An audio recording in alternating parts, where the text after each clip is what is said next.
Hi guys, coming to you with a new Thursday video, and with Easter in the rear view, we just wanted to talk briefly about the resurrection of Jesus and the historicity of it and the validity of it. And for believers, you want to be able to know that what you're talking about is valid and respected historically by scholars. And if you are on the fence about following Jesus or not, you want to know that it is legit and that you're not just buying into something blindly. So hopefully our short talk today can be useful for that. Yeah, and as I said Sunday, this is really significant in my own journey. I needed some solid evidence, some things I could verify to give me reason for my faith. So we're coming to you today from our cabin in Colorado. You can see our awesome woodwork on our cabin. So that's where we're broadcasting from today. But this really was significant in my own life and journey. And you know, my father was a historian. He was the dean of the history program at Fort Hays State University, dean of that department. President for many years of the Kansas Historical Society, was involved in the National Historical Society, and we talked a lot about historical kind of stuff. And you know, as we talked, just to set this up, if you're asking a historian, what are they looking for to determine if an event actually happened? What they're looking for is sources, to gather as much evidence as they can. And when they're looking for sources, there's really three things they're looking for. They're looking for quantity. The more sources they can get, the better. They're looking for quality sources. They're looking for eyewitness accounts or something where the person who recorded an event is trustworthy, that they're credible. They're also looking for proximity. The closer those people are who are reporting it to the actual event, the better. And obviously, the best thing you can get are eyewitness accounts. There's nothing better than an eyewitness account. So this is what a historian's looking for, is quantity, quality of sources, and they're looking for proximity. And so when we come to the resurrection, there are actually 12 pieces of evidence that virtually every historian, every New Testament scholar, whether they're a Christian or not, are pieces of evidence that they all agree are historically valid. And then what we do is we take these 12 pieces of evidence and you put them up against the theories that have been forward to explain what was it that happened 2,000 years ago, because something happened definitely. And so how do you best explain it? It's like a court of law. A detective gathers his evidence. The prosecutor presents the evidence, the defender has the same evidence, they present the evidence, and then both of them argue that their case is the better case, and the jury listens, they listen to the two cases that they decide, and that's essentially the process we go through. And we just want to take a minute, pick one of these theories and show you how it works, a few pieces of evidence. The main theories being that Jesus, the swoon, that he passed out on the cross, got in the tomb, it was cool, he woke up, kind of had a drink, went out, and the followers were shocked to see Jesus was back alive. The stolen body, that his followers actually took his body out, fought the Romans off, took his body out of the tomb, they hid it, and then they started telling people in Jerusalem that he had risen from the dead. The wrong tomb was that the women, not paying attention to directions, went to the wrong tomb, found an empty tomb, told people that he had risen from the dead, but the reality was the tomb he was buried in, his body was still in there. Hallucination theory, we'll get to this in a minute, but the eyewitness accounts, which I think is piece number 8, that all of those people who claim to have those encounters with him, both individuals and the group encounters, like the 500 who said they saw him at one time, that those were all hallucinations and not based in reality. And then we have the resurrection theory, that the witness of the Gospels is true, that Jesus truly did rise from the dead. I want to focus on the stolen body theory. And we're just going to take a few pieces of evidence that we have, that all historians agree on, and we're going to put it up against this to see if it stands. And so the idea that the followers took his body and maybe they threw it in Peter's yard, I don't know, his backyard, covered it with stones, or hid it in his basement behind a bookshelf or something, I don't know. But they stole his body and started telling people he was risen. So Jordan, for you, this piece of evidence is really significant in contradicting this, and Right. What would you explain? Yeah, well, if you look at the lives of the disciples and how they ended, every single one either died for believing that Jesus resurrected from the dead, or they were exiled for it and died in exile. And how many died of the 12? They all died, right? All but John. Yeah, so 11 of them. Oh, sorry. And he died in exile. And he died You're in right, exile. yeah. Right. So They're all dead now, though, yeah. right? None are still. But all are still dead. Okay. Yeah. Died and still dead. Yeah. But they all died, and then if you show the map where each of them were killed, man, if you just think about the lengths that these disciples went to spread this message, and then on top of that, all died excruciating, horrible deaths, speared to death, boiled to death, crucified, or were exiled and died there, man, to think that they would die for something that wasn't true or they had concocted is just, to me, impossible. Yeah, and not just to you, but really a lot of historians agree with that. Even the fact Chuck Colson, who's and very recently was one of 12 men who was the conspirators hiding the truth of the Watergate break-in back in 1971, 72.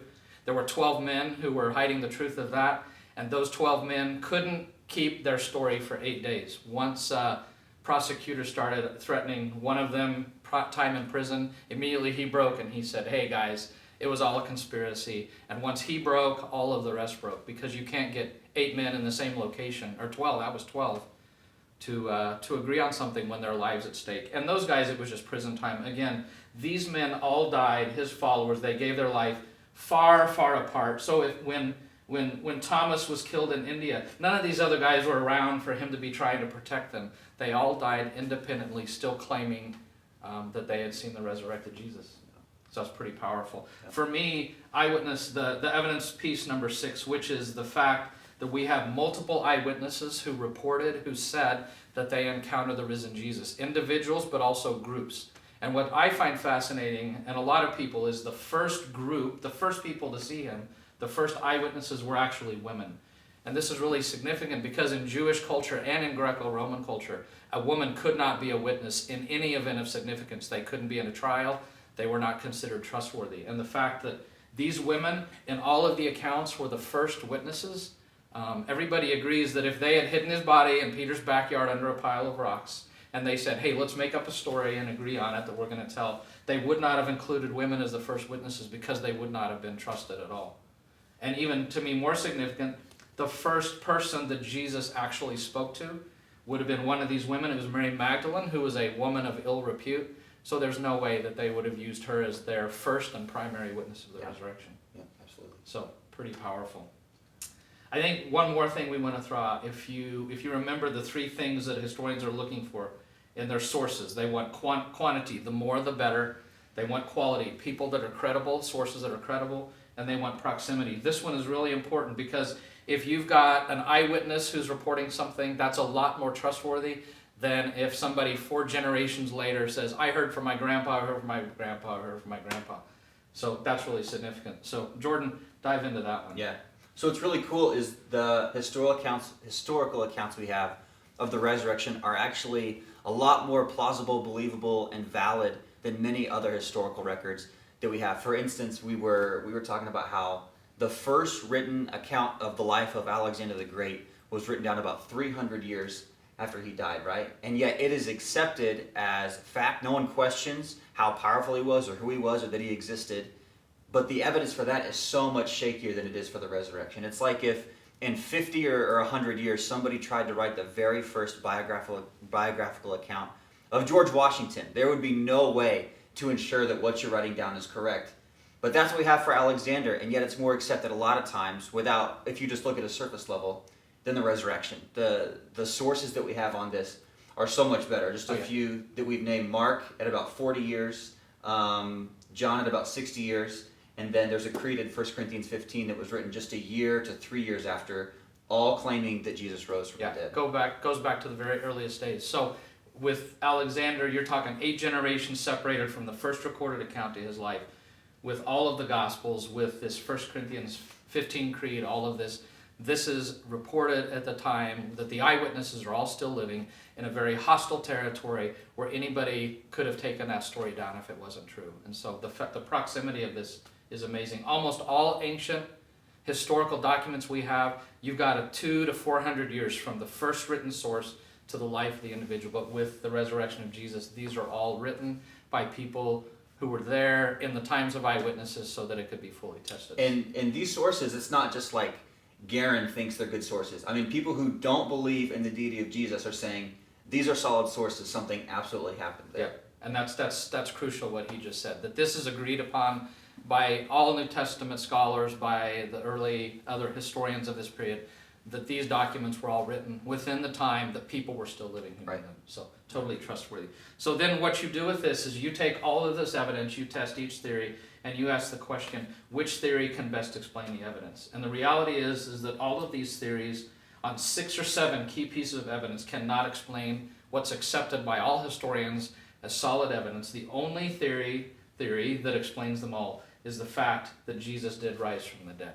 And so we're standing on very solid ground historically with this. If you enjoy facts and logic and reason, Yeah. then yeah, that's the one for you. then that's the one definitely for you. Right. So because of all of that, that is why so many people agree that the evidence is that he truly is risen and that he's risen indeed. And that's what solidified it for me and my faith was this. So Jordan, a couple of resources. Yeah, a couple resources. One, I was given this book by Garen. He had read it previously, but man, it's so good. It's called Cold Case Christianity by J. Warner Wallace. He is an investigator. He lays out the case for the resurrection as you would a criminal case, or like you're an investigator trying to figure out what happens. It's very easy to read. It's very simple, but it's direct, and it's really convincing, the stuff that he lays out in there. Yeah, it's really powerful. He was a lead detective in LA and applies forensic science, which is what history is to this. It's really a powerful book. And then I want to recommend a video to you that I think would be very helpful. Wait, not Bruce Almighty, sorry. I don't know how that got in there. Probably Kieran stuck that in my pile. But the movie The Case for Christ, which is the true story of Lee Strobel, who is an atheist, and an investigative reporter for the Chicago Times, who looked into this as an atheist and found the evidence so credible, he ended up committing his life to Christ. He's also written a book. But if you haven't seen this movie, I encourage you to read it. One final thing, on the church's resource page, 12thavenue.org/learn more, I've got some resources, including one that has evidence, talks more about the evidence for the resurrection. If you're interested, get on that page, click that, go through, fill that out, and let me know, and I'll send those to you personally. So, again, he is risen. He is risen indeed.